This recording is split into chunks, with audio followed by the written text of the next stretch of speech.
bahwa PWI ini memang dibentuk untuk sengaja memusuhi Balawi kan? Ya. Cuma yang struktural jangan ikut-ikut. Ya. Biar kalau jadi wasit enak. Ya kan? Ya. Itu yang dibentuk untuk menjalankan permusuhan terkait nasab kan? Ya, betul. Jadi bukan yang lainnya. Terkait masalah nasab. Terkait masalah nasab, dia memang kita memusuhi karena mereka memaksa ingin diakui sebagai cucu Nabi, padahal mereka bukan cucu Nabi.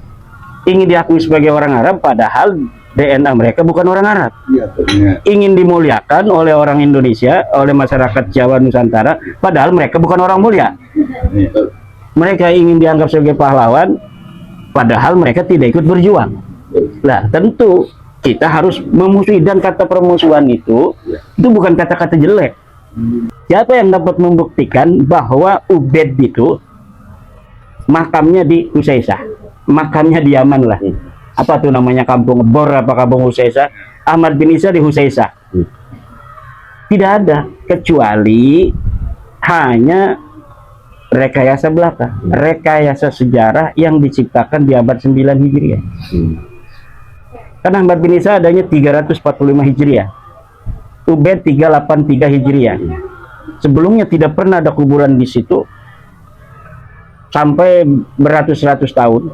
Kemudian pada 895 Hijriah baru disebutkan dia wafat di Yaman, dimakamkan di Yaman. Sebelumnya tidak ada. Jadi apa namanya itu, makam-makam palsu yang sekarang ini muncul dengan nama-nama masa lalu tanpa ada sejarah sebelumnya itu telah terjadi di Yaman pada abad ke-9 itu. Sekarang ini akan diulang di Indonesia. Berhasilkah dia? Kalau di Yaman mungkin udah berhasil dia kan, karena yang dihadapi bukan cucu daripada Ken Arok dan Raden Wijaya, bukan cucu Sunan Gunung Jati yang ada di Yaman, tapi di Jawa ini yang dia hadapi cucu Sunan Gunung Jati, yang dihadapi cucu Sultan Hasanuddin, yang dihadapi cucu Sultan Amangkurat, Sultan Agung. Gak bakal bisa dia. Akan dihadapi oleh cucu-cucu para raja-raja di Nusantara. Gak bakal bisa. Rencana dia seperti di Yaman, yang dapat mengalahkan orang Yaman secara spiritual pada abad 9, tidak akan pernah terjadi di bumi Nusantara ini. Amin. Nah, dia orang Roy, dan Ahmad bin Isa ini anak-anaknya di Roy. Muhammad itu anaknya di Roy. Cucu-cucunya di Roy semua. Jadi Imam Fakhruddin Ar-Razi ditanya, Kiai Ridho, kakeknya anaknya berapa? Oh, ini catatan dari ayah kami ada 3, Muhammad, Ali, Husain. Ada yang bertanya, dari mana Imam Fakhruddin Ar-Razi mengetahui anaknya cuma 3? Nggak ada referensinya. Mungkin dari referensi gimana? Ada kitab Muntaqilatul Talibiyah pada abad ke-5 yang menyatakan anaknya Ahmad bin Isa 1 namanya Muhammad, 2 Ali. Husain nggak disebutkan. Kenapa tidak disebutkan?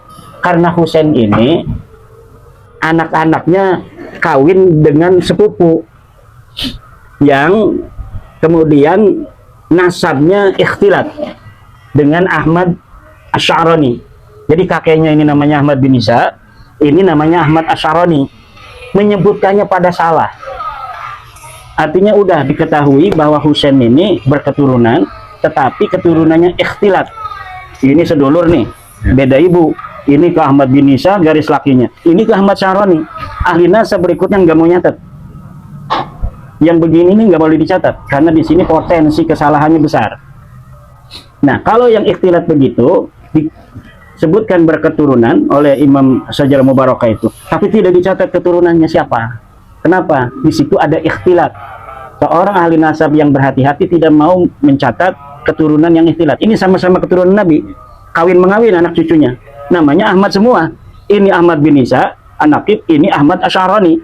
Kawin mengawin. Ini garis lakinya ke Ahmad bin Isa, ini garis lakinya ke Ahmad bin Isa lagi. Misalnya, harusnya ini ke Ahmad Asy'arani kan? Makanya ini ada kesalahan begini, nggak mau dicatat. Assalamualaikum warahmatullahi wabarakatuh. Waalaikumsalam. Bismillah, alhamdulillah, wassalatu wassalamu ala rasulillah wa ala alihi wa sahbihi wa man wala. La hawla wa la quwata illa billah. Rabbi syrah li sadri wa yassir li amri wahlul 'uqdatam min lisani yafqahu qawli. para pemirsa yang berbahagia, pada malam hari ini kita rawuhan yang terhormat Maulana Kiai Haji Imaduddin Al-Bantani, juga dirawuhi oleh para kesepuhan, para tokoh masyarakat, para tokoh Nahdliyin Kabupaten Purbalingga, yang mudah-mudahan senantiasa mendapatkan rahmat, mendapatkan hidayah, mendapatkan taufik dari Allah Subhanahu wa taala. Janji Allah, wal akibatu lil muttaqin. Happy ending untuk orang-orang yang bertakwa kepada Allah Subhanahu wa taala, sehingga mudah-mudahan yang hadir di malam hari ini mendapatkan pertolongan Allah Subhanahu wa taala. Amin. Para pemirsa yang budiman, untuk memulai obrolan santai pada malam hari ini, kita akan mendengarkan dari paparan beliau, Kiai Haji Imaduddin Usman Al-Bantani, yang terbaru bahwa pada akhir-akhir ini berita-berita di media massa ini makin berkembang, sehingga kita memerlukan pencerahan baru agar keyakinan kita, agar ilmu kita senantiasa bertambah, dan agar kita makin bisa lebih mahabbah kepada baginda Nabi Agung Muhammad Sallallahu Alaihi Wasallam. Para pemirsa, akhir-akhir ini kita didengarkan dengan beberapa podcast, beberapa paparan dari berbagai media. Ada YouTube, ada TikTok, ada Instagram, ada Facebook, dan media-media yang lain, yang semuanya alhamdulillah semakin mencerahkan. Buktinya yang tadinya masih sukut, masih mauquf, masih mencari selamat, alhamdulillah sekarang sudah berdiri, memilih di antara dua, memilih yang putih atau memilih yang hitam. Ketika kita memilih di tengah-tengah, berarti warnanya bisa bercampur abu-abu, sehingga tidak diinginkan dalam sikap kita. Mudah-mudahan podcast pada malam hari ini bermanfaat, dan terlebih dahulu nanti juga akan dilanjutkan dengan pertanyaan-pertanyaan yang akhirnya berkaitan dengan keilmuan, dengan semua yang bisa mencerahkan kita. Terlebih dahulu kita dimulai dengan baginda Romo Kiai Haji Imaduddin Usman Al-Bantani. Waktu dan tempat kami persilahkan. Yai. Assalamualaikum warahmatullahi wabarakatuh. Waalaikumsalam warahmatullahi wabarakatuh. Pada malam hari ini saya silaturahmi di Sekretariat PWILS Kabupaten Purbalingga. Bersama saya Kiai Ridho, ini adalah Ketua PWILS di Purbalingga. Sebelah kiri saya Kiai Sahal Al-Hafidh Al-Hamil, pengasuh pondok pesantren Aqsal Madinah. Faja'a rajulun min Aqsal Madinah yas'a. Ada Kiai Khatib, ini mantan Ketua Tanfidiyah PCNU Purbalingga 2 periode, sepuhan PCNU di Purbalingga. Juga ada Kiai Ilyas, Kiai Nur Khalis, mantan Syuriah 4 periode di PCNU Purbalingga. Ada Dr. Tolha sebagai akademisi yang juga merangkap malam hari ini sebagai moderator. Sebenarnya acara silaturahmi ini saya pengennya ngopi-ngopi aja, ngobrol bersantai, tapi permintaan dari para kesepuhan ingin saya pada malam hari ini juga memberikan sedikit pencerahan tentang hal-hal baru, tentang terputusnya nasab Ba'alawi Habib ini kepada Rasulullah Muhammad SAW. Sebenarnya ini sudah lama selesai, Pak Dr. Tolha, karena memang Balawi ini sudah terbukti setarikhian wa nasabiyan wa genealogian, DNA-ian itu sudah laisu min dzurriyyati Rasulillah sallallahu alaihi wasallam. Mereka sudah jelas bukanlah keturunan baginda Nabi besar Muhammad sallallahu alaihi wasallam. Hanya ada framing-framing gitu kan yang sekarang ini masih tersisa. Selebihnya juga ada usaha-usaha yasa gitu kan, mendekati para kiai-kiai. Paling itu saja yang dapat dilakukan oleh mereka. Yang dulu mereka merasa hebat kepada kiai-kiai Nahdlatul Ulama, sekarang mereka merasakan betapa saktinya kiai-kiai Nahdlatul Ulama, terutama kiai-kiai yang belum menyatakan sikap bahwa mereka dengan radikal mengatakan Balawi bukan keturunan Nabi. Jadi kiai-kiai yang hatinya sudah tidak percaya kepada nasab Balawi tapi belum terdengar suaranya, ini menjadi tumpuan bagi para habib ini untuk didekati, untuk sebagai framing-framing. Biasanya mereka datang ke kiai-kiai itu dengan sebelumnya menyiapkan anak buahnya, suruh nyoting. Ini mudah-mudahan aja kiainya cium tangan. Nanti akan di framing di YouTube, Kiai Sepuh Purbalingga tetap mencintai habaib, mencium tangan habaib. Itu begitu-begitu aja. Nah, kalau misalnya tidak mencium, itu tidak akan ditayangkan di podcast-podcast mereka, di YouTube mereka.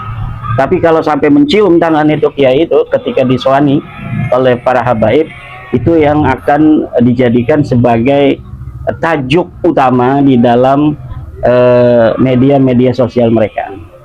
Jadi hati-hati nih kiai-kiai kalau diparanin habib harus tegak berdiri.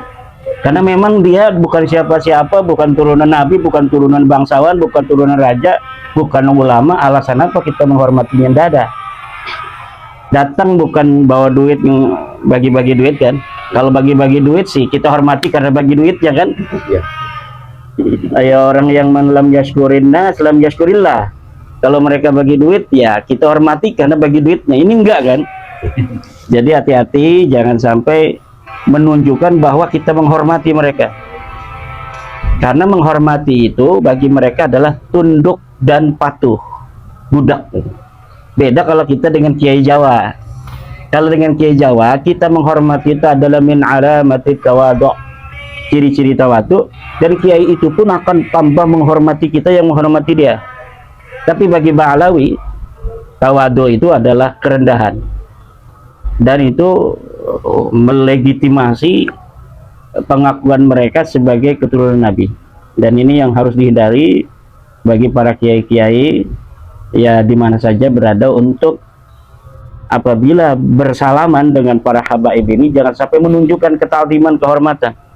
Kalau habib jasanya apa? Enggak ada jasanya. Penyebar agama Islam bukan.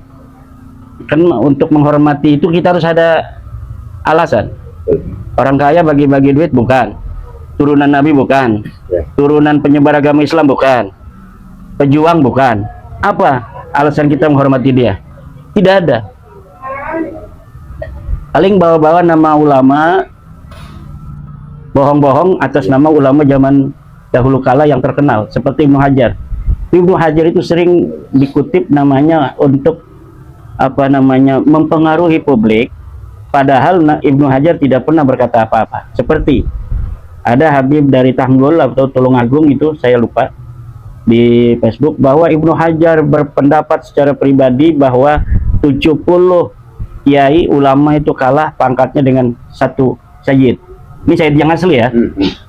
Padahal Ibnu Hajar tidak pernah berpendapat seperti itu. Siapa yang berani dari Balawi, dari kibin-kibinnya Balawi, yang dapat membawakan kitabnya Ibnu Hajar yang mengatakan bahwa satu sayyid itu lebih utama daripada 70 ulama? Tidak ada. Illal khidba wa zur minhum an Sayyidina Ibnu Hajar. Kedustaan yang di atas namakan Ibnu Hajar, wa Ibnu Hajar bari'un minhu. Ibnu Hajar tidak pernah mengatakan itu. bahwa satu sayyid yang asli nih, apalagi yang palsu kayak Abaib ini, yang asli satu sayyid itu lebih mulia dari 70 kiai, 70 ulama, tidak ada. Siapa yang dapat membawakan kitab Ibnu Hajar yang mengatakan itu, falyatini bidzalikal kitab, tidak akan bisa menemukan, karena itu hanya kedustaan yang dikutip oleh kitab-kitab mereka, terutama kitab Zain bin Smith, bahwa Ibnu Hajar mengatakan bahwa satu sayyid keturunan Nabi itu lebih mulia dari 70 ulama. Itu adanya di kitab Balawi, katanya yang Ibnu Hajar. Ibnu Hajar tidak pernah mengatakan itu. Siapa yang berani membantah saya, silakan bawa kitabnya, perlihatkan kitab apa Ibnu Hajar yang mengatakan satu sayyid itu lebih mulia dari 70 ulama. Tidak ada. Itu kedustaan yang disebarkan oleh kaum Balawi, yang nanti kaum Balawi itu akan mengatakan sayyid itu kami. Padahal satu proposisi qadiyah muda'a bahwa 70 kiai itu kalah dengan satu sayyid itu juga itu tidak ada.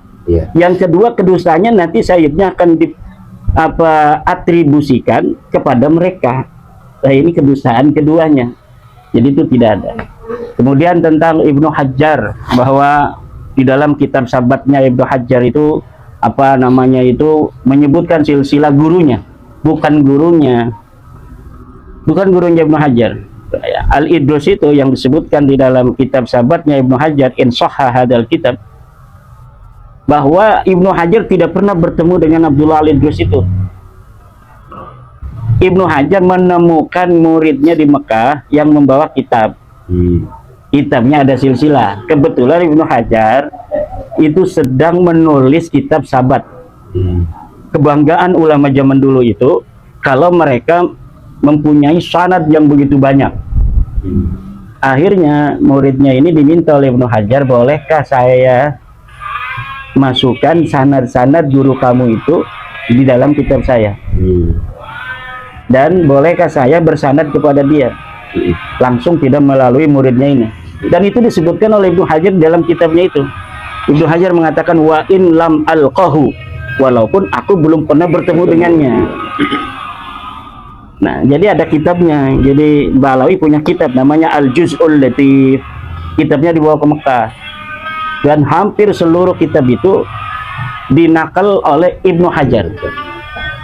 Hanya ganti tarkibnya aja, dari lafadznya yang berbeda. Tapi maknanya, misalnya ini Abdullah Idrus mendapatkan libasul hirqah, lumsul hirqah dari anu, semuanya disebutkan oleh Ibnu Hajar. Itu menandakan bahwa Ibnu Hajar itu tidak merasa penting untuk meneliti nasab. Karena yang sedang dipentingkan oleh Ibnu Hajar ketika itu adalah mengumpulkan sanad-sanad. Karena di dalam kitab sabat Ibnu Hajar itu pertama kitab hadis. Seluruh guru-gurunya hadis Ibnu Hajar itu dicantumkan dalam kitab itu.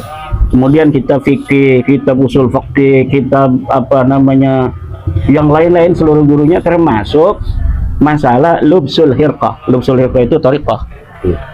Nah, jadi Balawi itu memang dari dulu kitab-kitab yang ditulis itu hanya mengenai tasawuf begitu tuh, tasawuf yang nggak ada sanadnya. Karena sebenarnya sanadnya itu putus. Jadi sanad Balawi kepada Faqih Muqaddam misalnya putus. Kenapa Faqih Muqaddamnya nggak ada kok? Siapa yang dapat membuktikan Faqih Muqaddam itu ada dengan sebuah dalil, dengan sebuah masdar awaliyun, masdarun awaliyun, bukti primer? Nggak ada. Ratusan tahun setelah orang yang dianggap bernama Faqih Muqaddam itu ada, 653, baru ditulis tahun 895 Hijriah. Tanpa ada referensi sebelumnya. Coba 653 Faqih Muqaddam itu apa? Katanya ditulisnya. Apa benar wafatnya tahun itu? Ya enggak, itu hanya nulis-nulis saja. Kayak LBY kalau menulis bahwa Muhammad Qadi bin Yahya itu adalah buyutnya, makamnya di Girilaya yang ada di Imogiri, Yogyakarta.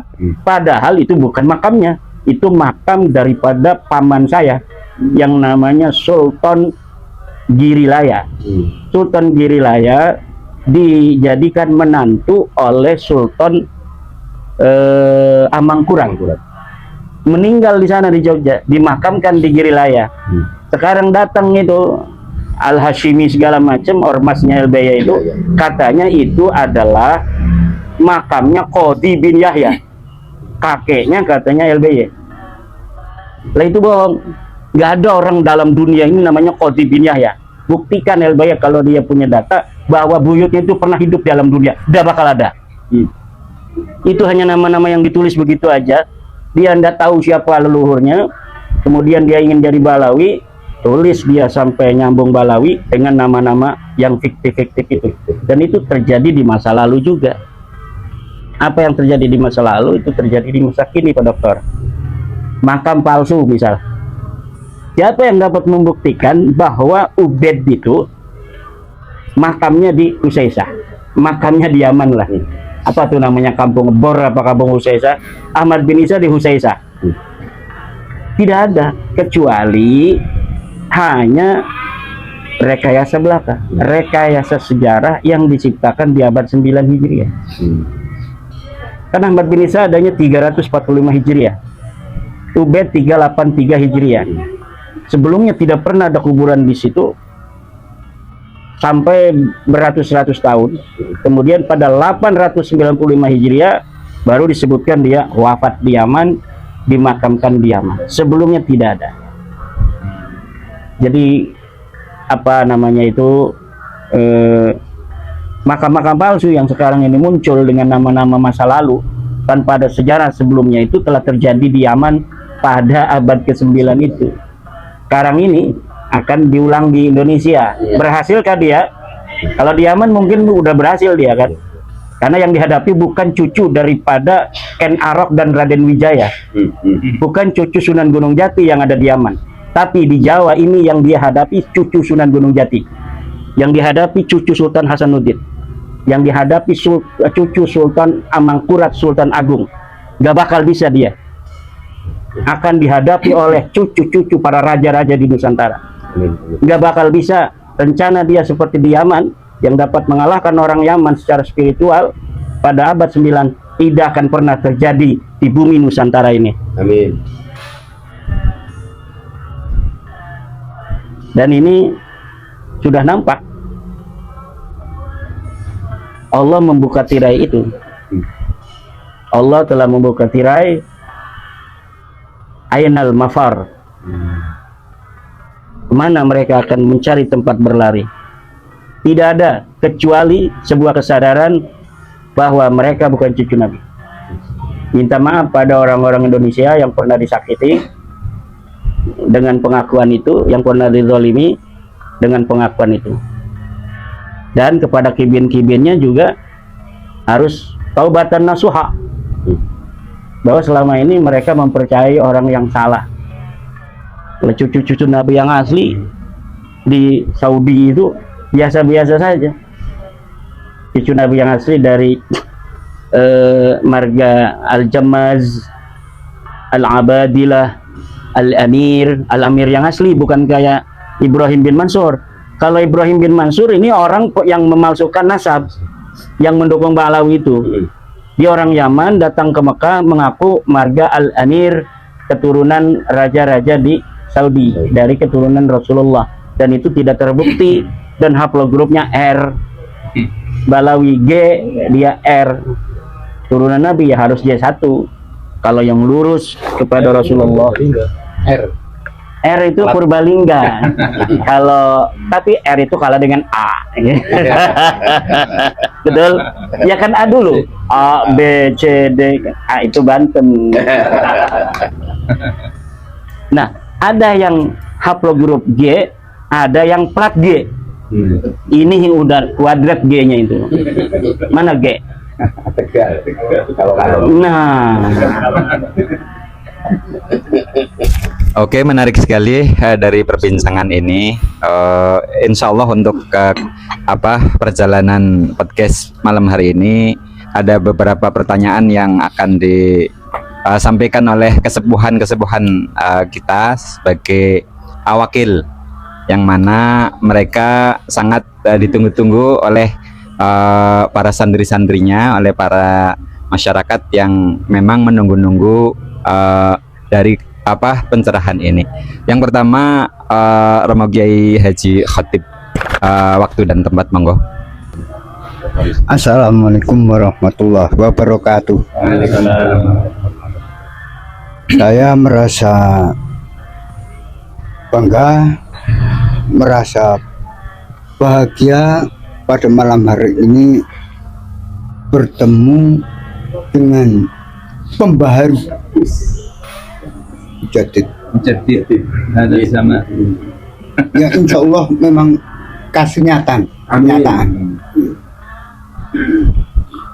Kalau dulu memang kami pernah mendapat kepercayaan di PJNU Kabupaten Purbalingga. Sekarang ya tetap di NU, tetap bersama masyarakat Nahdien, bersama masyarakat Purbalingga dan masyarakat Indonesia.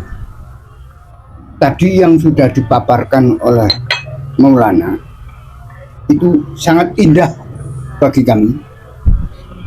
Indah secara rasional, indah secara perasaan, indah secara kasunyatan ke depan. Hanya persoalannya dari saat ini masyarakat kita itu sudah terlalu lama. Ini saya berbicara atas nama masyarakat. Sudah terlalu lama mulai zaman pemerintah Belanda penjajah, kemudian bersambung. Kita itu selalu dinabubukkan oleh upaya-upaya baik Belanda, kemudian feodal, kemudian oleh budaya-budaya asing. Kalau kita berbicara secara ilmiah itu memang harus, tetapi bagi masyarakat Nahdien Kabupaten Purbalingga tidak semuanya makan garamnya keilmuan, tidak semuanya. Untuk bergerak mengikuti arus keilmuan ini memang diperlukan proses yang agak panjang. Kalau tidak ada kiat-kiat untuk memutus mata rantai, kalau bahasa saya mata rantai masyarakat yang sudah terlanjur menjadi inlander, sudah menjadi masyarakat yang terstempel sebagai masyarakat keciplak bahasa kita. Masyarakat masyarakat kelas yang sulit lah, sudah sangat bangga. Jangankan bangga bersama Maulana ini, kita itu masyarakat umumnya ibaratnya kalau istri saya dikersakakan, diminta oleh orang yang dikagumi, bukan malah jengkel, malah selamatan, malah bangga. Keren, ya. Itu cermin masyarakat kita. Sehingga untuk tadi kiat-kiat yang disampaikan Maulana ini kan ranah keilmuan. Masih ada jurang pemisah antara ranah keilmuan dengan ranah pembebekan, ranah kebiasaan. Nah ini memang kira-kira untuk menjembatani kiat keilmuan dengan kiat pembebekan ini barangkali ada pencerahan baru.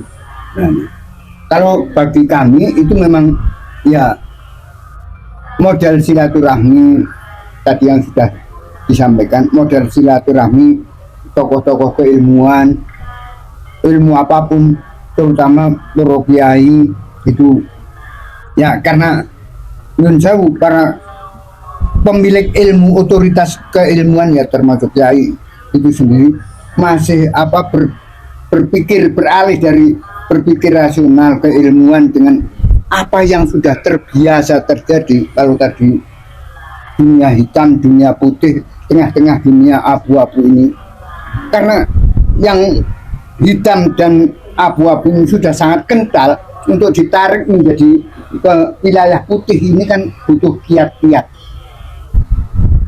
Kami yang di lapangan, di masyarakat ini ya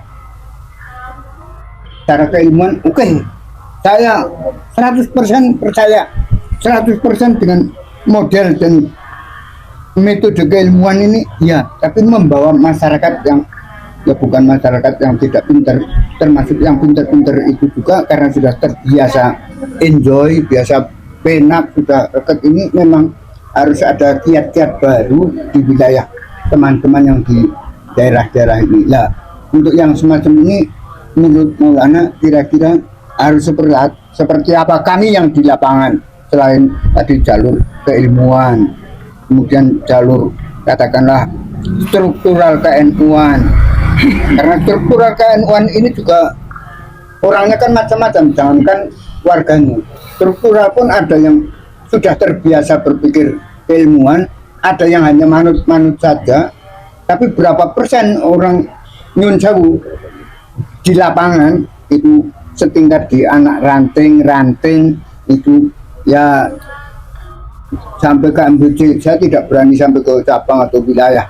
Tapi kalau yang anak ranting untuk membawa cara berpikir, cara memahami sesuatu dengan cara keilmuan ini kan bergantung kiainya, bergantung pada pimpinannya. Nah, gap antara pemimpin, gap antara kiai dengan masyarakat saat ini sedang dikalahkan oleh sosmed yang di masyarakat ini karena buzzer-buzzernya itu agak ramai berimbang, ini kan menjadi aduh ke aduh. Pada prinsipnya oke. Yang disampaikan Maulana ini oke, siap. Itu bagi yang menggunakan ranah keilmuan. Yang apa katakanlah pengurus di PBI mereka paham, tapi masyarakat awam ini yang harus kita carikan kiat supaya lebih memahami dan cepat bisa memotong yang semacam ini. Nah, itu saja.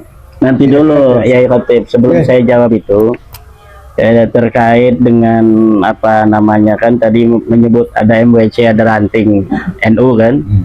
Kan sekarang udah ada surat itu dari PBNU untuk pengurus-pengurus NU di setiap tingkatan.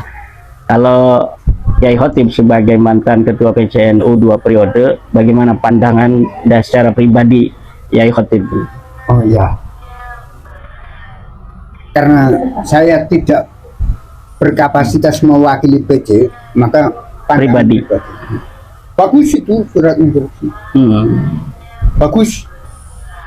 Andai kata ada pada frase yang berlawanan dengan PBLS itu jelas, itu menjadi sangat jelas.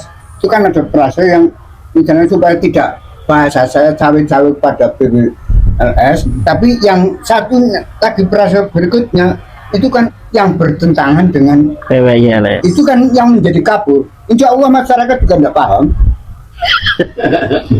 Insya Allah masyarakat tidak paham. Masyarakat itu umumnya paham itu dari sosmed, bukan instruksi yang sampai ke ranting. Ketidakpahaman ini kan ya kembali lagi apa biasanya saja yang biasa. Jadi sekarang apa persoalan-persoalan kita, kalau pandangan saya bagus bagi yang memahami. Sayangnya frase-frase tadi itu yang tidak berimbang. Ya, saya memahami dari jauh karena yang menandatangani surat itu pun antara hati dan pikirannya menurut saya ini kan kalau diterjemahkan menjadi suudon lagi. Saya hanya berdasarkan membaca teksnya itu ada kegamangan yang tanda tangan, ada kegamangan untuk memperjelas frase-frase ini sehingga apa pemahaman siapapun yang membaca itu kalau tidak emosional itu menjadi gamang. Artinya substansi instruksi itu juga menggamangkan siapapun, apalagi ya siapapun itu. Kalau kita membaca teksnya ya kembali lagi tadi ada frase yang supaya tidak cawe-cawe dengan PWLS, tapi juga yang jangan sampai ikut ke belah sana juga gitu kan. Ya, lah itu mestinya supaya imbang diperjelas sekalian apa yang dimaksud itu Balawi, apa Muhibinnya, apa siapa lah. Ini persoalan ini ya sudah lah, itu sudah terjadi dan itu sudah baca. Makanya bersyukurlah bahwa instruksinya bunyinya begitu. Yang klausul 1, 2, 3, waktu itu bagus-bagus, tapi yang dirasa itu yang ya saya kira memang si penanda tangan itu juga antara hati dengan kenyataan dan pikirannya juga. Iya kan, di frase ketiga itu jelas yang membawa-bawa nama Rasulullah kan. Ya, Yang selama ini membawa nama Rasulullah kan Balawi kan. ya, Iya itu. itu kan butuh tafsir. Iya. Ya butuh tafsir, orang yang mudeng, masyarakat kan nggak mudeng. Nah, coba di sini ada mantan Rois juga ini untuk bisa. Oh masih sekarang? Masih. Menurut Rois Surya PCNU di Purbalingga tentang instruksi dari orang tua kita itu bagaimana? Instruksi dari PB itu saya kira yang saya lihat itu nggak ada yang merhatiin. Ya biasa ya, jalan-jalan biasa saja, nggak ada ya seperti Pak Atip, banyak yang nggak mudeng, nggak ngefek. Ya. Ya kemudian tentang itu tadi yang dikatakan bahwa 70 ya yang alim itu lebih rendah dibanding habib yang sekalipun bodoh yang maksiat. Itu saya sebagai orang awam pun sebenarnya janggal, karena satu, ada laisa syai'un azza minal ilmi, tidak ada sesuatu yang lebih utama dibanding ilmu. Kemudian kami sebenarnya sudah sangat lama ini Yai, tentang ketidakpercayaan bahwa para habib itu cucu Rasul, tapi kan nggak berani karena belum ada penelitian nasab. Sehingga kecurigaan saya, masa sih cucu Rasul segitu jeleknya ngomongnya, kemudian Rasulullah itu senengnya memberi, kok ini yang ngaku-ngaku cucu Rasul kok senengnya minta-minta. Ini sebenarnya sudah sangat lama kami nggak percaya itu, cuman karena takut kewalat itu tadi, ya lebih baik husnudon lah dulu. Kalau sekarang kan ya sudah ada penelitian, sudah ada tes DNA dan sebagainya, kan sebenarnya nggak boleh kita husnudon. Oleh karena itu saya sangat bersyukur dengan tampilnya Kiai Imad untuk membedah nasab alam ini, sehingga kami yang dulu sering didawir, ya, kami juga merasakan korban ini, walaupun sih tidak seperti diminta alfa dan sebagainya, tetapi alhamdulillah kami sekarang juga merasakan sudah nggak lagi ada yang dawir-dawir. Mungkin itu yang kami sampaikan. Sekarang Yai Sahal pandangan. Tidak apa-apa tadi, masalah orang tua kita itu ngasih surat itu kan menurut Yai Khotib bagus, tapi warga NU nggak ngerti juga kemana arahnya kan. Orang tua kita dari Suriah juga sama seperti itu. Yang jelas bagi beliau itu dari sisi akhlak tadi, masalah 70 kiai ku kalah dengan seorang habib itu yang menjadi fokus dan lensa utama beliau. Nah kalau dari Kiai Sahal yang mempunyai pandangan agak lebih muda kan dari generasinya ini, tokoh NU Purbalingga yang agak muda, coba gimana? Tokoh ini masih ini. Kalau saya kan masih banser, masih muda kan. enggak ya. Ya, terima kasih ini pada beliau Kiai Imaduddin, dan alhamdulillah saya bersyukur bisa langsung bermuajahah dengan beliau, sekaligus niat tabarukan Kiai.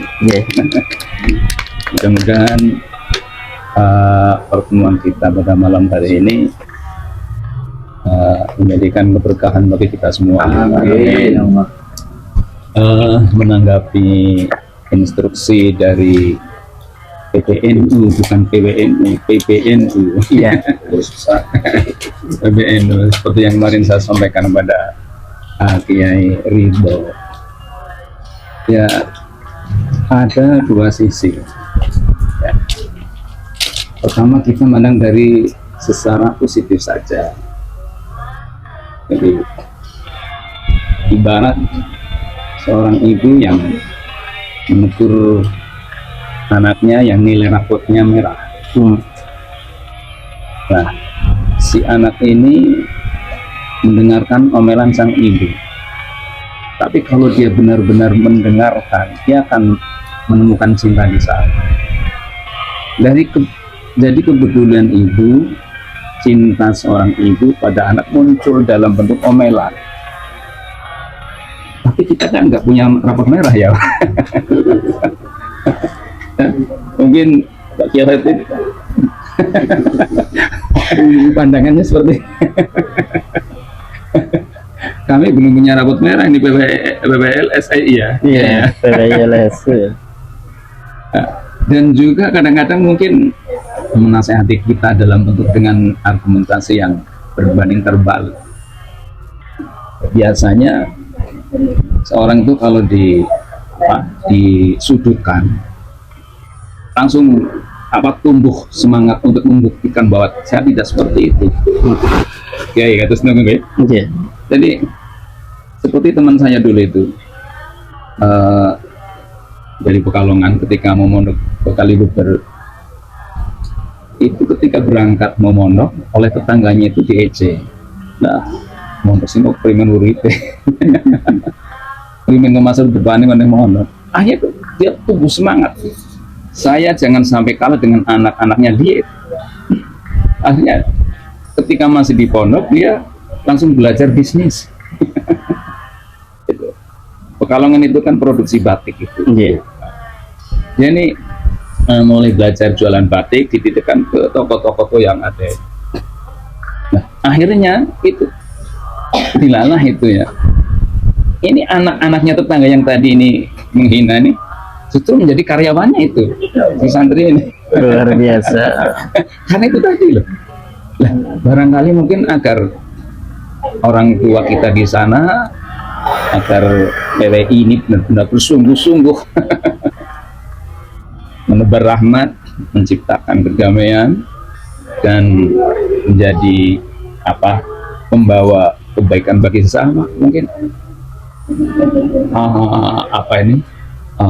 langsung dengan bahasa yang istilahnya itu mafhum mukhalafah. Sehingga ya yang muncul ya, bahasa yang muncul ini memang sulit dipahami. Kemudian memahami dari sudut pandang yang berbeda. Memang benar-benar mereka itu bagaimana itu Usri itu kemarin. Benar-benar mereka itu menganggap kita memang seperti yang beliau katakan, artinya menuduh kita seperti yang tadi Pak Khotib. Iya mungkin. Nah, ini yang disayangkan. Bukan menebar permusuhan, dibentuk untuk permusuhan tentang Balawi ini. Jadi bukan kepada permusuhan yang lainnya. Coba lafadznya itu bisa ada yang nyari coba. Dibentuk untuk permusuhan tentang itu, tentang nasab itu. Jadi seakan-akan terus aja lo musuhin tuh. Begitu loh. Kalau tafsiran, salah satu perspektif tafsiran itu, kamu memang harus memusuhi begitu. Terus aja musuhi. Nah, kita dari PBNU yang penting yang punya struktur di PB jangan ikut. Jangan ikut PWI, jangan ikut yang lainnya. Jadi biar tarung berdua aja gitu. Kita nonton begitu. Bisa begitu enggak tuh? Coba lafadznya itu. Bukan untuk menebar permusuhan, tapi dibentuk untuk permusuhan ya. Rasanya begitu tuh. Coba, Kang Mas. Mungkin bisa ini Kiai seperti yubayyinullah lakum an tadillu Allah tadillu. Bisa. Itu bisa. Ada juga la uqsimu bihadzal balad, ay uqsimu bihadzal balad. Terus tentang puasa itu kan ada juga yang ada lainnya tapi nggak ada. Walladzina yutiqunahu Ya, itu. Fidyatun. Ta'am miskin. Iya. Hai, la yufikum. Nah, itu tafsir. Namanya sebuah teks. Ketika teks itu sudah dibuat, maka teks itu milik publik. Itu dalam ilmu pengetahuan kan begitu. Orangnya masih hidup pun harus dianggap sudah meninggal, bahwa the author is dead, bahwa penulis itu sudah mati. Artinya bebas pada siapapun ketika sudah ada sebuah tulisan seseorang, apakah tentang sebuah tesis, kesimpulan ilmiah, apakah tentang surat, kita bebas untuk menafsirkannya, kecuali ada penafsiran ulang yang menjelaskan tentang kesetujuan dari tafsiran itu ataupun tidak dengan sebuah namanya itu tingkatan yang sama. Ya. Kalau tingkatan itu ditandatangani oleh 4 pengurus PB, maka tafsirannya harus ditandatangani 4 pengurus PB. Tidak boleh tafsiran itu hanya diucapkan misalnya oleh Gus Yahya, maksud dari surat itu begini, tidak bisa. Karena surat itu sudah dibaca publik dan terserah publik untuk menafsirkannya.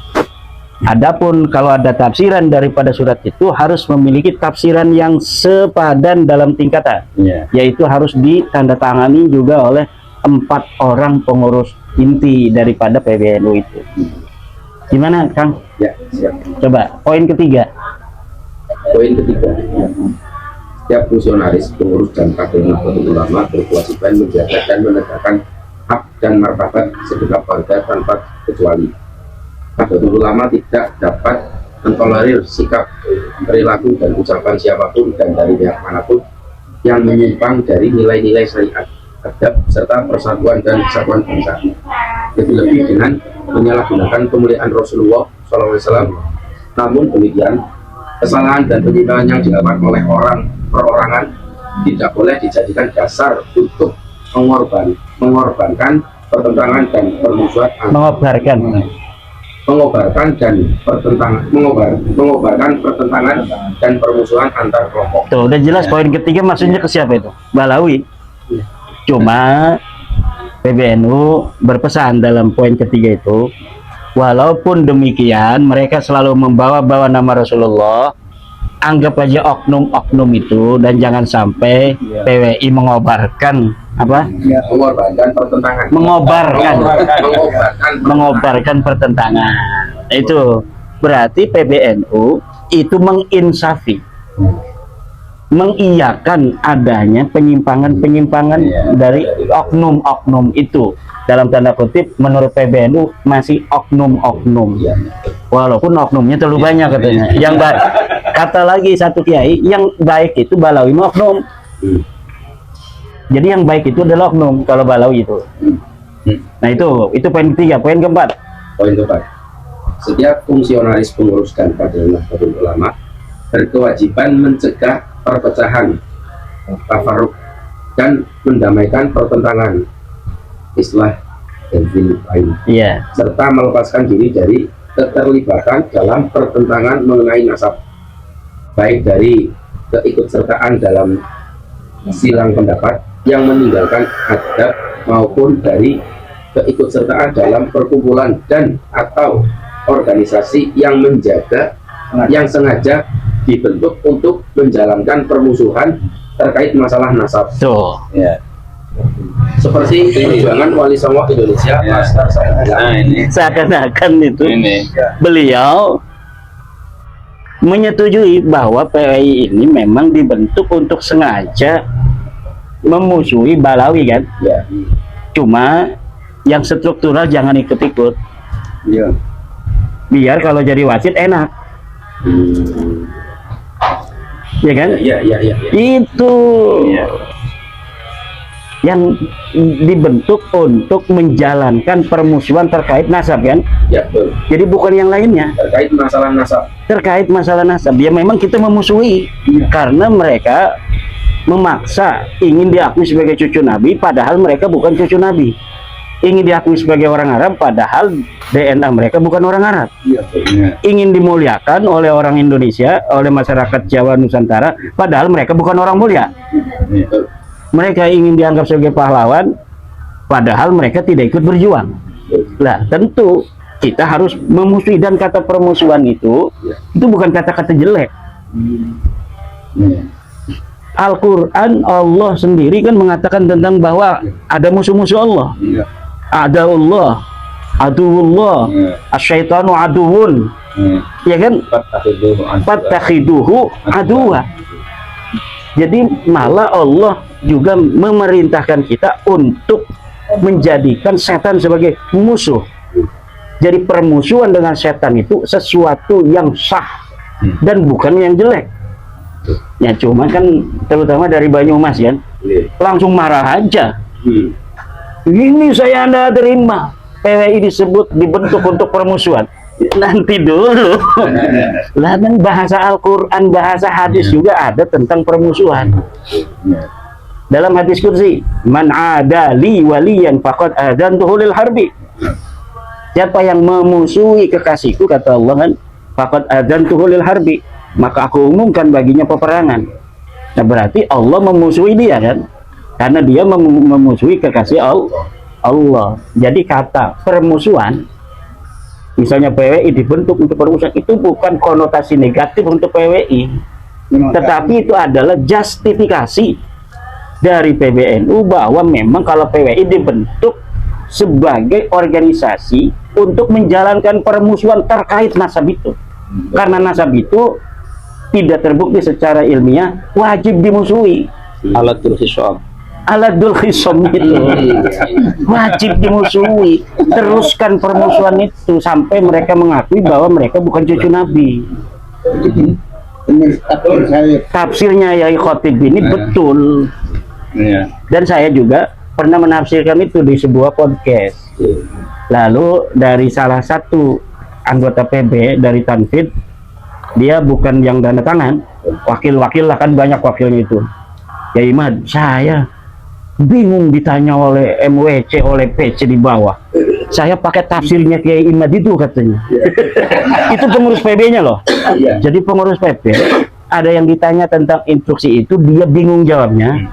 Akhirnya dia melihat saya di sebuah podcast menafsirkan instruksi itu, dan pengurus PB itu menggunakan tafsir saya sebagai jawaban untuk MWC.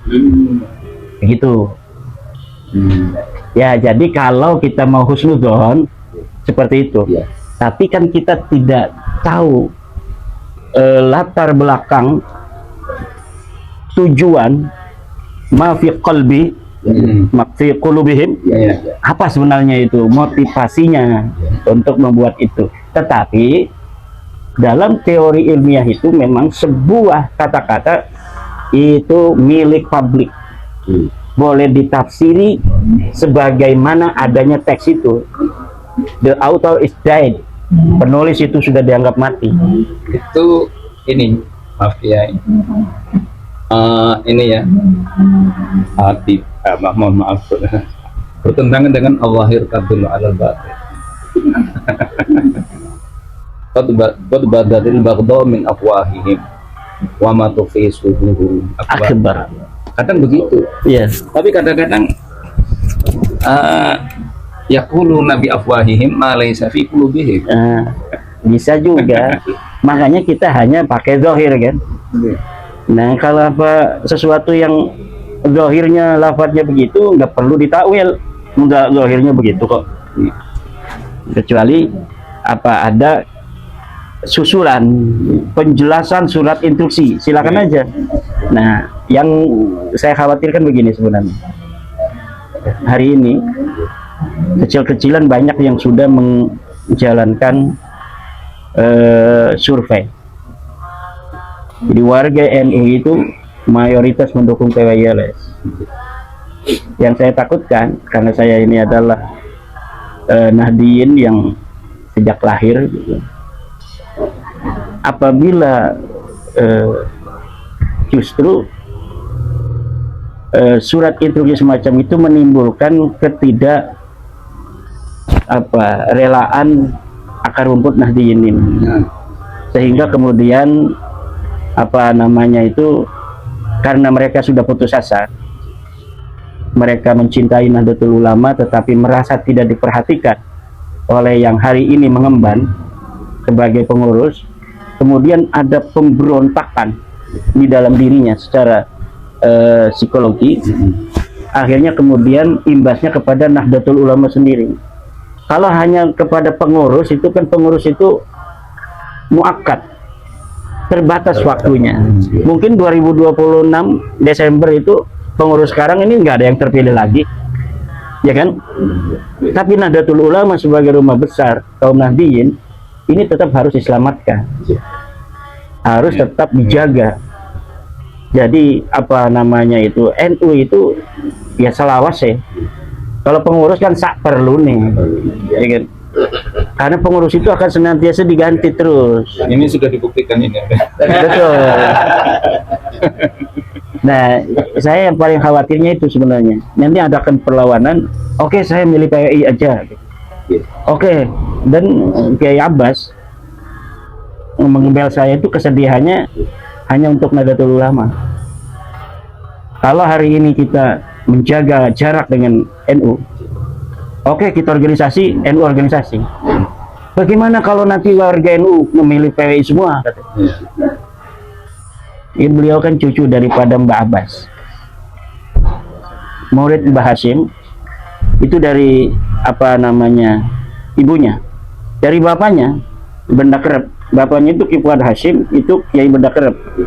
Kakeknya itu adalah orang yang diminta Mbah Hashim, Mbah Soleh itu, sebagai pendiri Pondok Pesantren Tebuirang bersama Mbah Hashim. Kakeknya Gus Abbas ini dari bapaknya Ki Fuad Hashim, nanti itu cucunya Kiai Soleh. Ki Soleh ini adalah yang diminta oleh Mbah Hashim untuk duduk di Pondok Pesantren bersama Mbah Hashim ketika Mbah Hashim baru membentuk Pondok Pesantren di Tebuirang itu. Itu ditulis oleh Pak Khairul Anam dalam sejarah NU itu tahun 80, itu udah ditulis. Kemudian bapaknya ini Rais Am, bukan Rais Am, Rais Surya, wakil Rais Am dari apa kepengurusan dengan Kiai Ma'ruf Amin segala macam itu. Sebelum sebelum Kiai Miftahul Ahyar itu kan ada Kiai Ma'ruf ya. Sebelum Kiai Ma'ruf itu ya sebelum meninggal aja, Kiai Fuad Hashim sebelum meninggal itu Rais Surya PBN. Dan tentu Gus Abbas sangat mempunyai kepedulian terhadap Nahdlatul Ulama sebagai organisasi itu. Jadi beliau berpesan, kita tidak boleh PWI itu kemudian menanggapinya secara emosional, karena masyarakat NU di bawah emosional, sedang emosional. Nah, nanti akan terjadi apa namanya deadlock dalam pikiran warga Nahdiyin. Oke, kalau begini kita pilih PWI. Nah, ini yang ditakutkan Gus Abbas. Lah, kalau misalnya ajaran Mbah Hashim Asy'ari, ajaran para pendiri itu diterjemahkan ke dalam apa yang sekarang terjadi, nah orang bisa melihat mana yang lebih mirip dengan ajaran Mbah Hashim, mana yang lebih mirip dengan ajaran Mbah Bisri, Mbah Wahab Hasbullah, dan yang lain-lain, Mbah Raden Asnawi Kudus, dalam menjaga kehormatan dan kemuliaan daripada ulama. Bukankah Nahdlatul Ulama ini salah satunya motivasi dibentuknya Nahdlatul Ulama adalah ulama-ulama pesantren tradisional itu tidak mendapatkan tempat,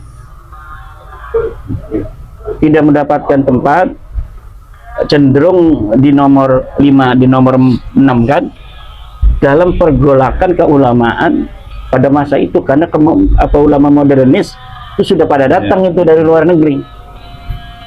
Sehingga kemudian daya tawar ulama-ulama pesantren tradisional itu jadi tidak marketable lah di tengah masyarakat.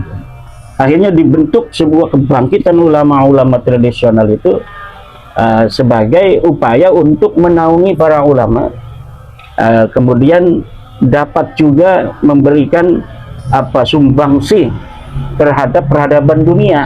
Kaitannya misalnya tentang Komite Hijaz. usulan bagaimana Kiai Wahab Hasbullah, Kiai Syekh Ghanaim datang ke Raja Saud dan sebagainya. Nah, dengan adanya Nahdlatul Ulama itu kemudian kiai-kiai pesantren sejajar itu dengan ulama modernis yang sudah terbentuk sebelumnya, Syarikat Islam, Muhammadiyah, Al Khairat, apa itu namanya, Jami'ul Khair ya, yang dari Arab segala macam. Jamiatul Khair. Kemudian menjadi sederajat karena sama-sama punya organisasi. Nah, kemudian sekarang terjadi banyak ulama dihina. Mbah Hashim dihina oleh Faisal Asgab. Alwi Segap apa siapa di Bogor itu menghina anak-anak yang aswaja, jangan masuk Bansar, jangan masuk Ansor. Gus Dur katanya buta mata, buta hati. Seluruh hasil keputusan muktamar dikritisi dengan tajam dan merendahkan dari para habaib itu kan. Mereka itu diam-diam aja. Tapi ketika sekarang ada anak-anak Nahdlatul Ulama yang bangkit untuk menjaga kemuliaan, kehormatan dari ulama-ulama mereka yang menurut para NU muda ini adalah perlu untuk dijaga kemuliaannya, kemudian ada ketidakliniran daripada apa yang dipikirkan oleh Nahdiyin di bawah, yang digelorakan oleh aktivis-aktivis NU di bawah, dengan apa yang ada di atas. Nah, ini mungkin yang menjadi sebuah ketakutan Gus Abbas, adanya pemberontakan di bawah itu, yang kemudian melahirkan sebuah sikap anti PBNU. Ini yang ditakutkan oleh Gus Abbas. Dan tentu kita menghormati kan, menghormati Gus Abbas, dan menurut saya memang itu tepat. Jadi mudah-mudahan tidak ada lagi instruksi yang menafsiri dengan tegas bahwa memang kami pendukung Balawi gitu. Misalnya ada, karena saya menafsiri, Kiai Khotib menafsiri seperti tadi kan, bahwa ini untuk menghajar Balawi, instruksi itu. Kemudian turun lagi tafsiran, penjelasan untuk instruksi yang kemarin, bahwa kami PBNU mendukung Balawi dohiran wa batinan, dan yang memutuskan nasab Balawi bukan NU. Itu saya takutnya begitu. Kalau misalnya itu terjadi, wallahu alam apa yang terjadi dengan masyarakat NU di bawah. Menurut saya demikian. Coba mungkin dokter punya pandangan tentang hal itu. Mungkin mengingatkan kepada kita bahwa sebagai organisasi besar yang menaungi, melindungi, menyayangi warganya, kaum Nahdiyin yang menurut data statistik ini lebih dari 60 menurut statistik yang telah berlalu. Mungkin diharapkan orang-orang yang duduk di kepengurusan, di struktural ini mengayomi. Namun ternyata masalah ini adalah tidak seperti yang dipikirkan. Maksudnya di bawah ini hanya ada dua, di masyarakat ini ada dua, antara yang benar menurut ilmiah, dan yang kedua itu benar tetapi hanya dugaan. Artinya ketika sudah lahir yang ilmiah, maka sebagai muslim ini mestinya mewajibkan diri untuk mengikuti yang ilmiah. Sehingga kalau tadi saya berkomentar bahwa yang ada sebenarnya kan antara putih dan hitam. Nah, ketika kita bersikap tengah-tengah mencari selamat, itu kan berdiri ya tidak putih ya tidak hitam. La ilaha ulai wala ilaha ulai.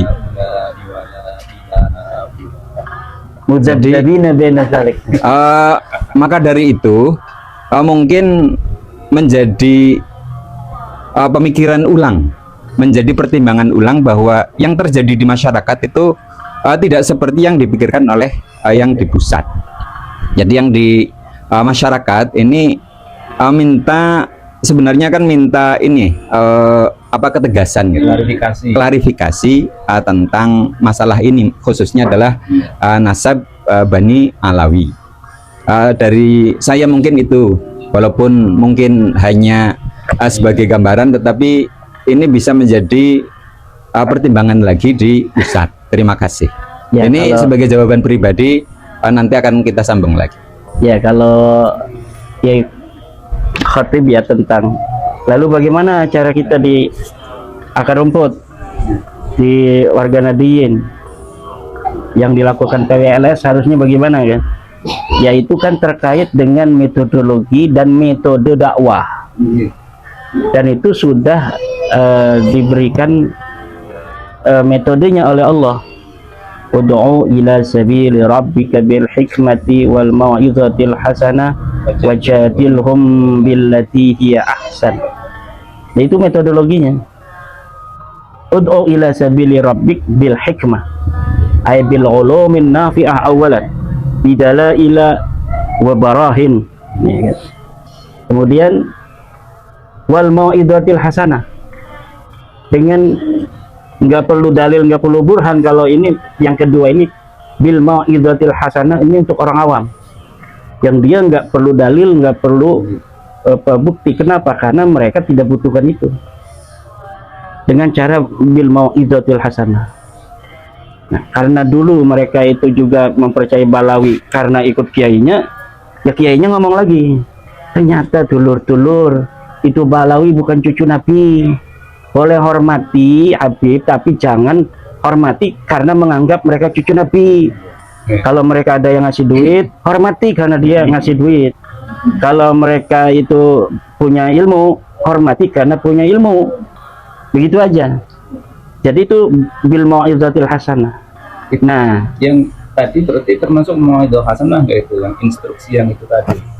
Instruksi yang poin ke itu. Bisalah, insya Allah bisa itu. Jadi kan kalau bil hikmah harus ada dalil. Iya. Itu tidak ada dalil kan? Tidak ada dalil. Tidak ada dalil, tapi membingungkan akar rumput. Iya, mungkin itu mau'izatil hasanah kan dianggapnya karena apa namanya itu anak-anak mereka kan dengan mau'izatil hasanah. Nah, kalau untuk yang ketiga ini wajadilhum billati hiya ahsan, ini adalah untuk yang ngeyel. Jadi mujadalah itu sebenarnya kan konotasi negatif. Dalam perspektif bahasa Arab, mujadalah itu adalah ifhamul khasmi wa ilzamuh, ya, min ghairi nadarin min ayyakuna haqqan aw batilan. Itu mujadalah. Bi khilafil munadharah. Kalau munadharah itu adalah li idharis shawab, untuk memperlihatkan yang benar. Wa ihqaqul batil. Wa ihqaqul haq wa ibtalul batil, membenarkan yang benar, wa ihqaqul batil dan wa ibtalul batil, dan membatilkan yang batil. Ihqaqul haq wa ibtalul batil. Nah, itu munazarah. Nah, kali mujadalah itu kan untuk menang aja. Tapi kenapa Allah menggunakannya wajadilhum? Itu namanya mimbabi musyakalah. Itu musyakalah. Karena mereka itu mujadalah, balas mujadalah lagi. Tapi mujadalahnya diikuti dengan qayyid billati hiya ahsan. Ya. Jadi billati hiya ahsan ini sebenarnya bukan mujadalah, tetapi munazarah. Nah, kalau misalnya itu hanya wajadilhum, nah itu berarti memang harus mujadalah, tapi tidak billati hiya ahsan. Apa itu al-mujadalah billati hiya ahsan? Al-munazarah li idharil as-shawab, untuk memperlihatkan yang benar, bukan hanya untuk ifhamul khasmi wa ilzamu, untuk membuat musuh kita kalah, untuk membuat musuh kita diam, bukan hanya itu. Iya, liyuhiqqal haqqa wa yubtilal batil itu, atau tadi ihqaqul haq wa ibtalul batil. Nah, ini kemudian sesuatu yang menjadi bahasan itu kan ada dua, ada yang nazari, istidlali, ada yang badihi, aksiomatik gitu. Kalau yang nazari, tajri al-munadharatu fih, memang bisa diperdebatkan karena dia nazari, sebuah analisa, perspektif. Tapi kalau yang badihi itu nggak usah dimunadharahkan, sesuatu yang jelas bahwa dua lebih besar dari satu. Ayo munadharah, nggak bisa dong, udah jelas itu badihi. Kopi ini pahit karena tidak ada gula, kita udah merasakan pahit. Nggak bisa kita munadharah dengan orang yang mengatakan ini manis, sekarang kita udah tahu ini pahit, ini badihi, ya kan? Dururi, bahwa yang namanya api itu panas, nggak usah diperdebatkan. Nah, ini nasabah alawi putus itu udah badihi. Dari sisi ilmu nasab badihi. Kenapa bisa disebut badihi? Karena sudah yu'lamul wadi', diketahui siapa yang memasukkan. Tu'lamus sanatu, diketahui tahun berapa dia memalsukan. Nah, kemudian kita juga sudah mengetahui kitab-kitab yang masa lalu yang mengatakan anaknya cuma 3. Laisa fihi ibnun ismuhu Ubaidun, tidak ada nama anaknya Ubaid. Qala fihi Al-Fakhrur Razi fi Syajaratil Mubarakah. Siapa yang tidak kenal Al-Fakhrur Razi? Seorang imam besar ahli sunnah wal jamaah, seorang pakar tafsir yang mengarang kitab Mafatihul Ghaib. Kitabnya selemari nggak muat itu, harganya aja 3,5 juta. Kitabnya Imam Fakhrur Razi kan. Kemudian dalam usul fiqih beliau dikenal al-imam. Idza utliqal imamu fi usulul fiqhi fal muradu bihi Al-Fakhrur Razi. Apabila dimutlakkan pemanggilan imam, itu yang dimaksud adalah Imam Fakhruddin Ar-Razi yang wafat 604, atau ada yang menyebutkan 606. Beliau mengarang kitab Asy-Syajaratul Mubarakah di tahun 597 Hijriah. Beliau tinggal di kota Roy. Ar-Razi itu orang Roy. Ar-Razi, cuma orang-orang ahli Roy kalau menisbatkan tidak menggunakan Ar-Rayyi tetapi Ar-Razi. Nah, dia orang Roy, dan Ahmad bin Isa ini anak-anaknya di Roy. Muhammad itu anaknya di Roy, cucu-cucunya di Roy semua. Jadi Imam Fakhruddin Ar-Razi ditanya, ya Ridho, kakeknya anaknya berapa?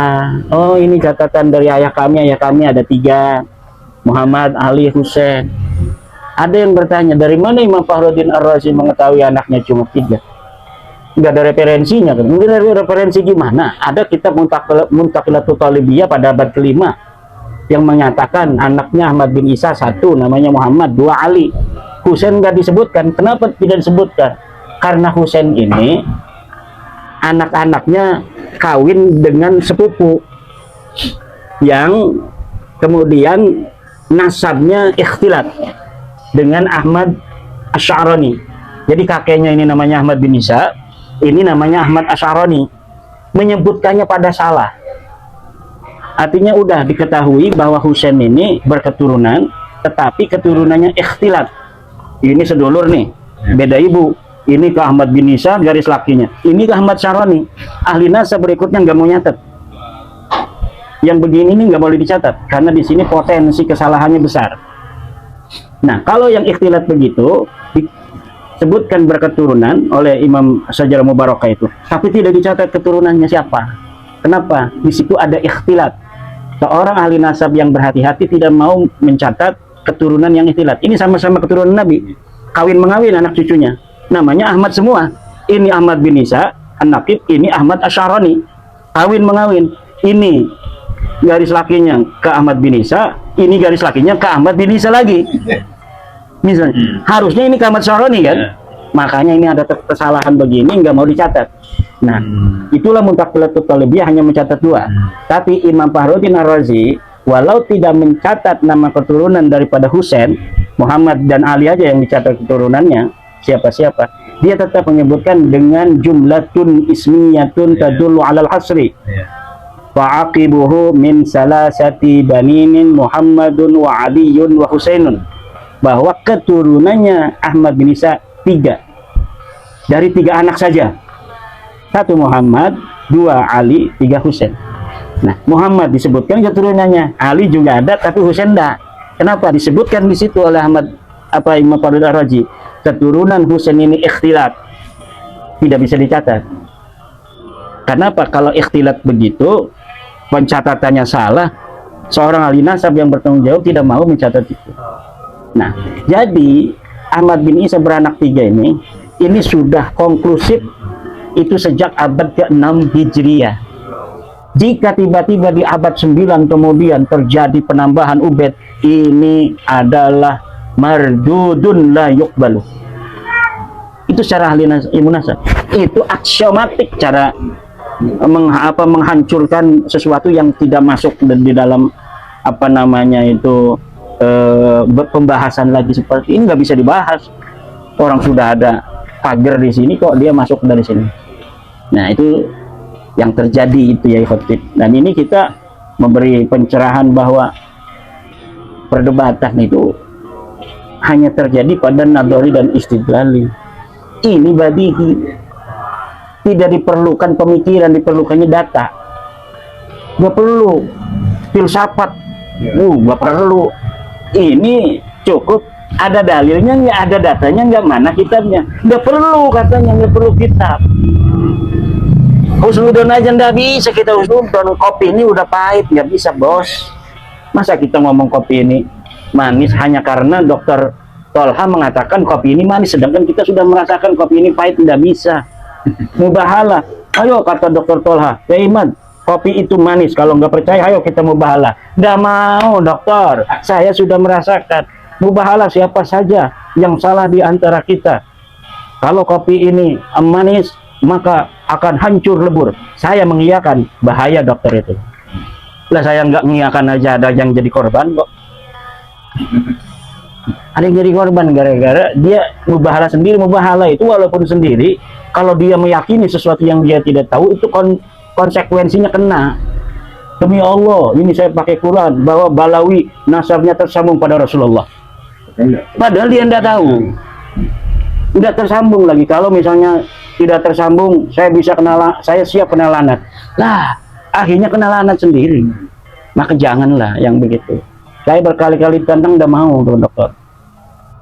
Saya ditantang mubahalah banyak sekali, tidak mau. Bukannya takut, kasihan dong, saya udah tahu kok ini kopi ini pahit. Gimana dia ngajak mubahalah bahwa kopi ini manis kata dia. Lah saya mengiyakan, bahaya, dolim saya pada mereka ini.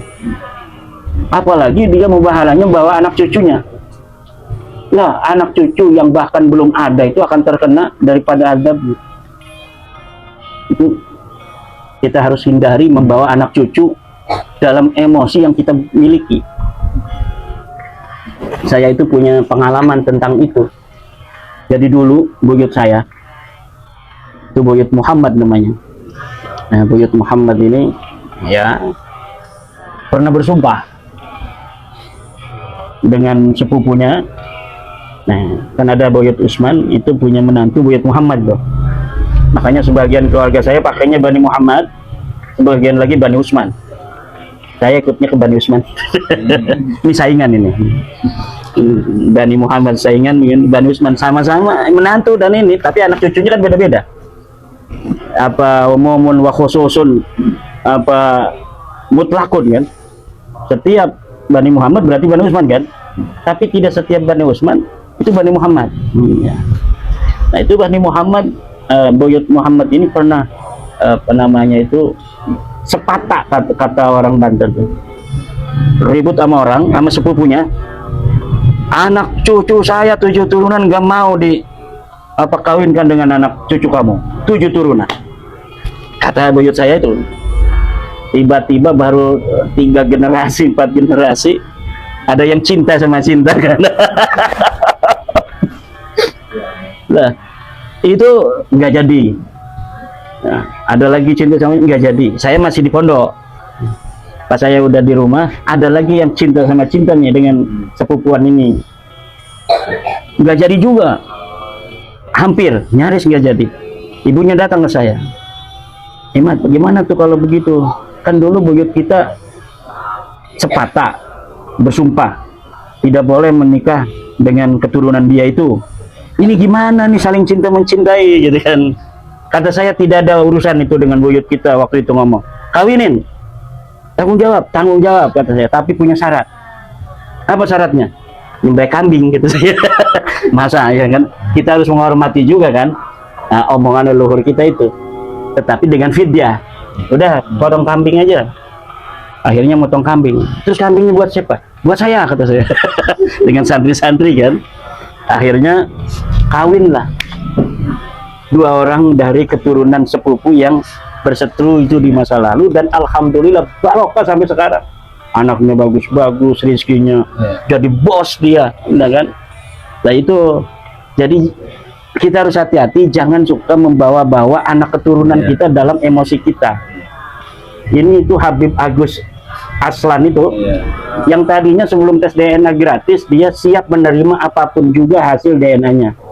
Setelah hasil DNA-nya dia marah-marah kan, bahkan ngajak sumpah mubahalah dengan saya. Nah, ya kata saya, tidak mau saya. Kalau saya meladeni mubahalah itu berarti saya zalim terhadap makhluk Allah. Karena apa? Itu mubahalah nggak sembarangan. Mubahalah itu perintah Allah. Jadi Nabi Muhammad SAW itu diperintahkan untuk bermubahalah kepada orang Nasrani Najran. Itu diperintahkan. Jadi mubahalah itu harus ada sebuah jaminan kebenaran dari Allah, dan itu diperintahkan.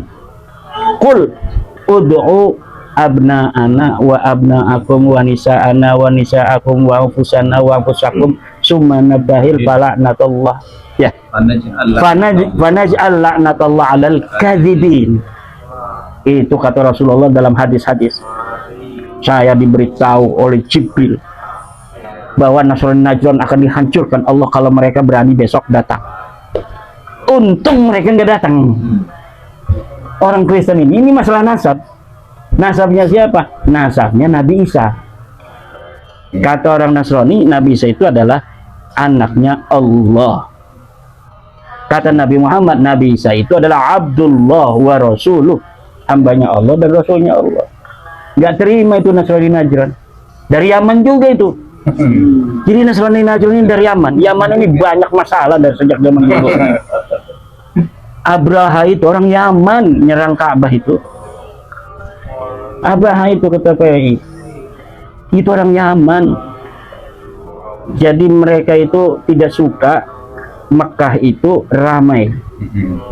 Mereka ingin yang ramai itu Yaman. Akhirnya mereka membuat Ka'bah palsu. Jadi yang palsu-palsu tuh banyak di Yaman tuh. Bukan hanya nasab. Jangan-jangan turunannya ini Abraha ini. Jadi apa namanya itu, Nabi Muhammad dalam mubahalah itu pertama diperintahkan kul itu kan katakan. Jadi Nabi Muhammad disuruh bermubahalah itu. Kul ud'u, panggil. Nah ya benar, fakul ta'alau nad'u abna'ana. Iya ini hafid, alhamdulillah. Kalau saya kan nggak hafid. Ada lagi Pekalongan katanya hafid Quran. Ada apa namanya biografi hafid Quran umur 7 tahun, mengarang kitab anu, kemudian bertorikoh sekian puluh torikoh.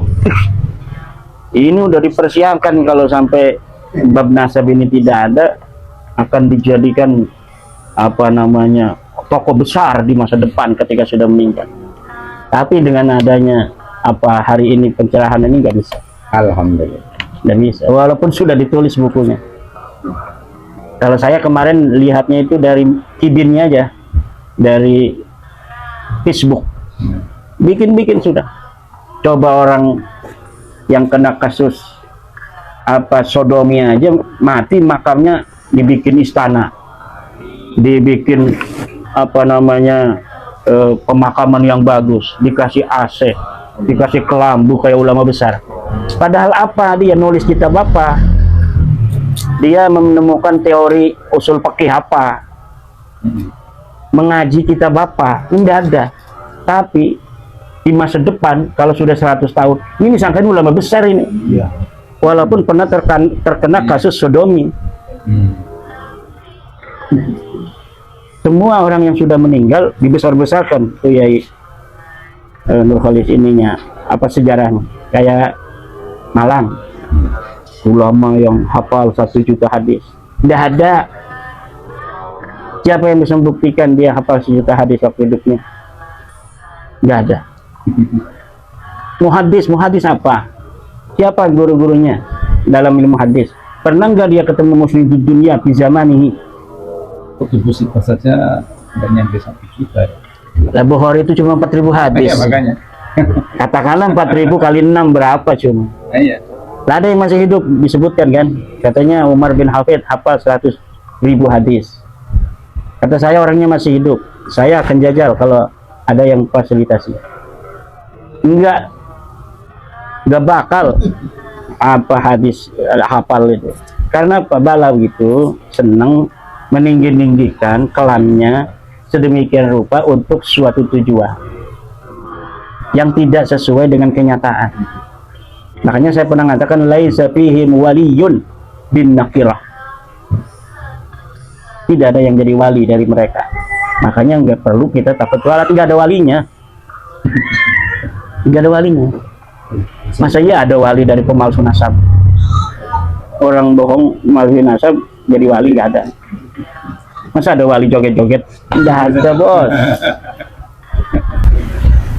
Malam hari ini saya merasa bersyukur sekali karena di tempat kita di sekretariat PWILS pimpinan daerah perjuangan Wali Songo Indonesia Kabupaten Purbalingga kehadiran sang pencerah. Kenapa saya sebut sang pencerah? Ini saya di Purbalingga merasakan 18 kecamatan ini besok mau dilantik sebagai bukti sudah tercerahkan. Masya Allah. Karena ini daerahnya Presiden Prabowo ini. Dan Iya. 100 tahun Nahdlatul Ulama sesuai apa yang sudah dijanjikan oleh Rasulullah, ya. Mungkin akan ada mujaddid pembaharu. Jadi pertama saya bersyukur atas pencerahannya, dan saya yakin bahwa ini adalah satu keberkahan bagi kami. Itu pun ada Romo Kiai Khatib, Romo Kiai Sahal, mungkin Nurholis kita hadir dan memberikan banyak pencerahan dan juga beberapa pertanyaan yang sudah dijawab oleh Kiai Maduddin Usman Al-Bantani. Saya sebetulnya ya sebagai ketua PWI sebetulnya ya ingin menyampaikan gitu atas apa yang menjadi hal yang sedang ramai terkait instruksi PBNU. Jadi karena saya harus tegaskan bahwa PWI ini sebuah organisasi atau perkumpulan yang secara sah mendapatkan pengesahan dari Kementerian Hukum dan HAM. Yang perlu kami tegaskan bahwa kami lahir itu bukan untuk permusuhan, tetapi justru ketika ada pencerahan yang dibawa oleh Haji Maduddin Usman Al-Bantani, kemudian ada reaksi seperti halnya dulu ketika Rasulullah memberikan pencerahan tentang teologi, tentang banyak hal, tentu akan ada reaksi. Jadi hanya saya kira saya bersyukur atas apa yang sudah diinstruksikan oleh PBNU. Saya merasa bahwa ini hal yang biasa dalam sebuah organisasi untuk memberikan instruksi kepada jajaran pengurus dalam rangka untuk jangan sampai mungkin bersentuhan dengan hal-hal yang bersifat permusuhan. Jadi ormas besar tentunya mengambil sikap seperti itu menurut saya bijak, mungkin permasalahan nasab ya cukup diserahkan sama PWI Kiai Imad dan beberapa pengurus di PWI. Jadi kami tidak merasa risau karena memang itu hal yang biasa dalam sebuah organisasi. Walaupun ada beberapa teman-teman kita yang mungkin tadi disebutkan yang agak tersinggung, ada istilah yang mungkin saya dengar, kita NU Selawase tapi PBNU sak berlume gitu, dan banyak hal-hal yang mungkin disampaikan tadi. Tapi perlu kami tegaskan bahwa kami lahir sebagai anak biologis dan anak ideologis Nahdlatul Ulama, sehingga saya mengharap semuanya tetap harus bisa menahan diri, harus bisa tadi ada yang sudah disampaikan itu bil hikmah wa mau'izatil hasanah, tapi sebagian mungkin buat jadi ya itulah sebuah keberagaman yang sebuah keniscayaan sunatullah gitu ya. Kalau kami menghimbau kepada teman-teman tetap, karena kita anak biologis, anak ideologis Nahdlatul Ulama, sehingga ya jangan sampai anak ini kemudian dianggap kok betul totok rombong sempurna. Kita tetap harus menjaga. Kiranya itu yang mungkin bisa kami sampaikan. Mudah-mudahan rekaman ini mendapat ridho dari Allah Subhanahu wa Ta'ala. Terima kasih kepada Imaduddin Usman Al-Bantani yang berkenan hadir di pimpinan daerah Musyawarah Wali Songo Indonesia Kabupaten Bali, dan mudah-mudahan menjadi sebuah keberkahan bagi semua pengurus PWI di Kabupaten Bali. Saya ingin mengulang sedikit tentang mubahalah ya. Jadi kepada hibin yang masih belum menerima kesimpulan ilmiah bahwa Balawi ini bukan turun Nabi, jangan bermubahalah.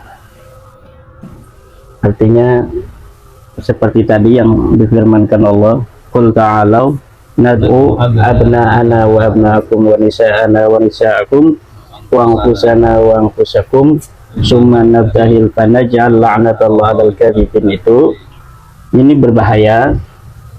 Kita tidak mau bahwa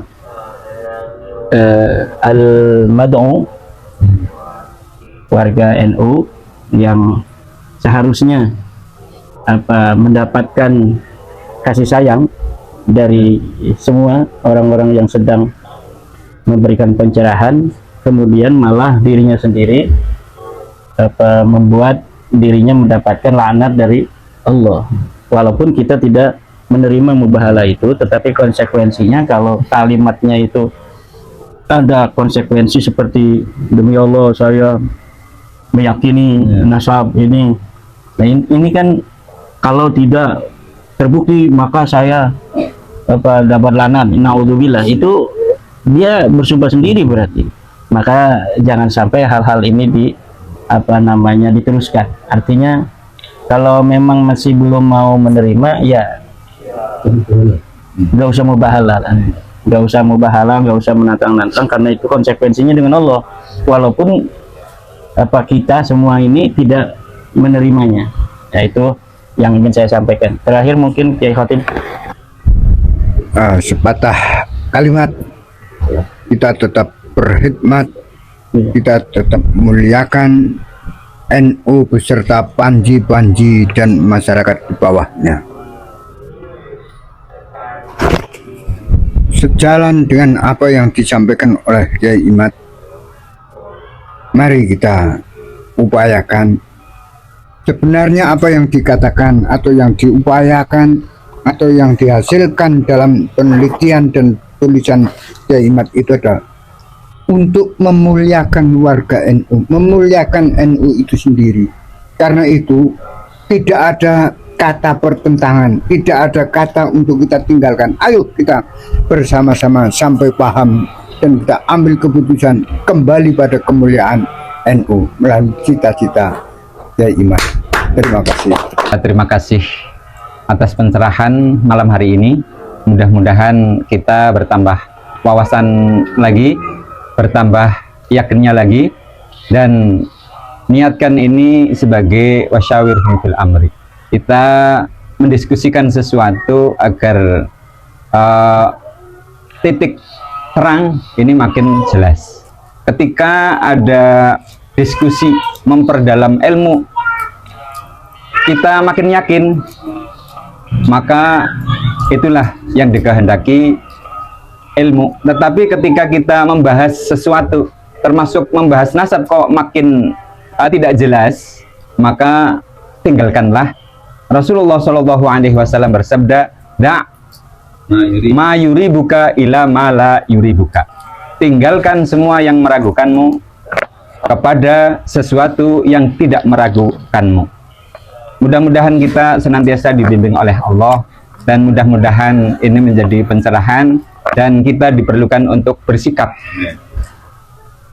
Silahkan untuk setuju dan silahkan untuk yang tidak setuju. Tetapi ketika kita sudah menemukan yang hak, maka mudah-mudahan kita mengikuti yang hak. Dan ketika kita memandang bahwa itu adalah batil, maka tinggalkanlah yang batil itu.